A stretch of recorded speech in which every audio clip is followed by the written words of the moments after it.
Samantala, 3 grupo na nabigyan na ng permit to rally ng QC-LGU para sa SONA ni Pangulong Ferdinand Marcos Jr.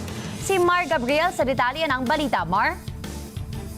Kinumpirma ng Quezon City Police District na 3 grupo na ang nakakuha ng permit to rally mula sa QC-LGU para sa ika-4 na SONA ni Pangulong Ferdinand Marcos Jr.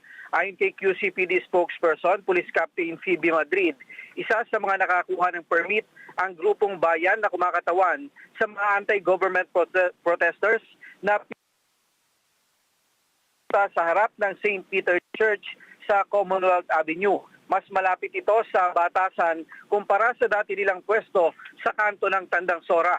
Pero base sa napagkasunduan, mahigpit na ipinagbabawal ang pagmamarcha ng mga ralista upang hindi makaapekto sa trapiko.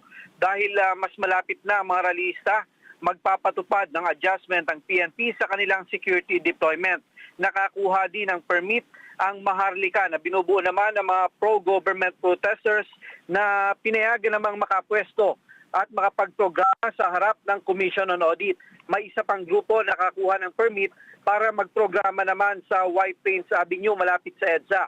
Mahigpit daw ang seguridad na ipatutupad ng PNP kasama na ang pagbabawal sa pagsusunog ng FEG na nakasanayan ng mga ralista tuwing SONA.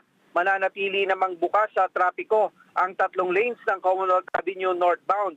Magkakaroon lang ng zipper lane sa southbound mula Pilcoa hanggang Meralco at sa northbound naman na magkakaroon ng zipper lane mula Doña Carmen hanggang IBP Road.